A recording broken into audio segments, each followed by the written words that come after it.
Morning. I often warn people that I could ruin you for good, and well, the intent is here, as I said when I first started this, is not to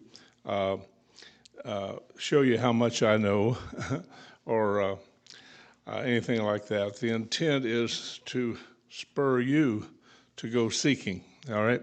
So we're wanting to encourage you to dig deeper into the deep things of God and to know God. Jesus said to a bunch of religious people, I never knew you. The intent is for you to come to know God. In this, we're going to look a little bit at death works in us, but life in you. And that's a secret principle of God. When we walk in the gospel, death works in us, but life works in you. So the other person that you're manifesting the gospel to, life is working in them while death is working in you, which, as we know, whatever we give comes back to us, pressed down, shaken together, running over, pours into our lap. And now the life is working in us also. All right, so now at the very bottom of this, I don't know if you're able to scroll to the very bottom, but anyway, the last verse is, it says, death works in us and life in you. So that's right out of 2 Corinthians 4:12.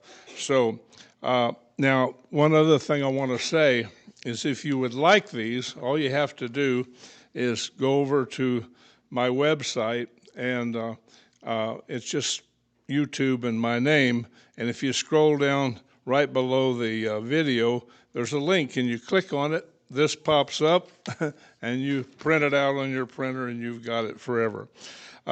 Okay, so this is the gospel of Jesus Christ. That his gospel is death works in us, life works in you. That's his gospel.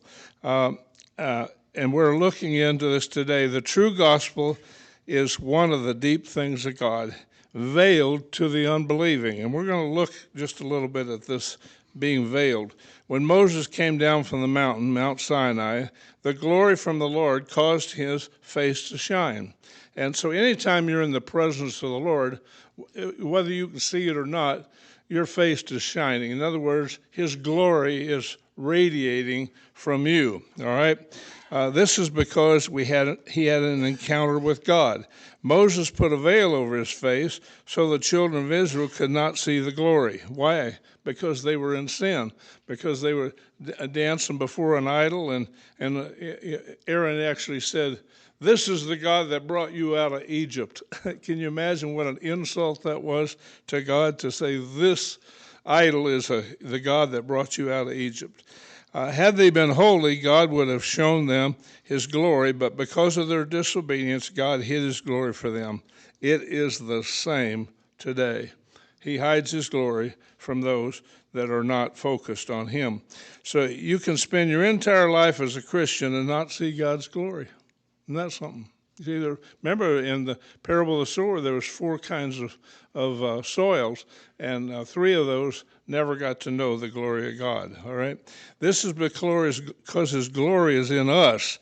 God's glory comes from him bringing forth his life in us, revealing Christ to the world. This is his gospel transforming us into his image and likeness. So we're looking at revealing God's glory. All right, when death is working in us through dying daily, his life is coming forth from us into the other person. So this is the ministry of all his saints we're called to. So we're called to death working in us, life working into the other person. So if I'm kind to the unkind, it's death working into me because my own nature does not want to be kind. It wants to be unkind. But when I'm kind, it's death to me, but it's life to them. It's the same thing as, Father, forgive them, for they don't know what they're doing. That's Death working in Jesus, life working in them. All right? So life's coming forth from us into the other person. This is the ministry of all his saints we're called to. This is how we preach the gospel, manifesting his life to the unbelieving. What a calling to give to a mortal man. I mean, it just is overwhelming to even think about that we've been entrusted with, we're going to see this treasure, all right? We've been chosen by God to display heaven's treasure daily to the world. Okay, we're going to look at the glory on Moses and in us. Okay, 2 Corinthians 3:14 says, "But their minds were hardened, for until this very day at the reading of the Old Covenant, the same veil remains unlifted." See, he says, even now, the veil is still there because it's removed in Christ. And I would say it's removed in Christ manifesting through you, all right?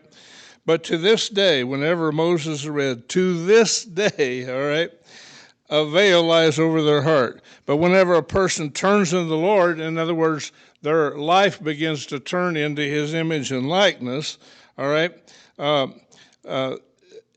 as their heart is changed, the veil is taken away. Now the Lord is the Spirit, and where the Spirit of the Lord is, that's revealed in us, there is liberty. In other words, we're set free from that veil that lies over our heart.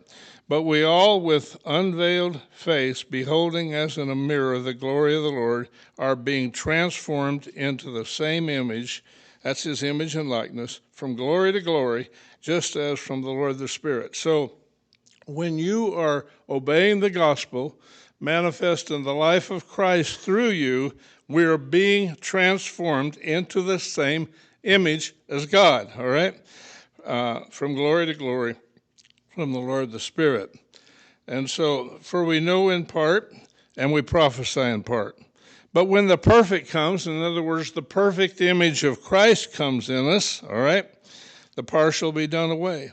For we see in a mirror dimly. In other words, what are we seeing? The glory. We're only seeing the glory dimly right now, all right?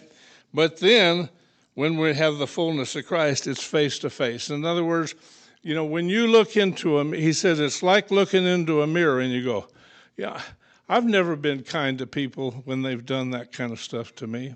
I've never been kind when somebody cuts me off and nearly runs me off the road. What is happening to me? You're beholding dimly in a mirror the glory of the Lord. Let's go down to 2 Corinthians 4:7. I really wanted to try to get to this one. But we have, look at this treasure in earthen vessels. In this old human body, we have this treasure. This treasure is the life. It's the life of God in our earthen vessels. So that the surpassing greatness of the power that's in us will be of God and not from ourselves. We are struck down but not destroyed, and we're always, this is such an important one. That's why I put 3 asterisks in front of it, right? Maybe I should have put 4. But we're always carrying about in the body the dying of Jesus, that's in us, so that the life of Jesus also may be manifested in our body. This week, the life of Jesus is supposed to be manifested in your body. So we who live are constantly being delivered over to death. That's the cross of Jesus Christ. It's taking up your cross daily. For Jesus' sake, now here's that, so that, all right, so that, here it is, the life of Jesus may be manifested in our mortal flesh. So, death works in us, but life in you. Amen.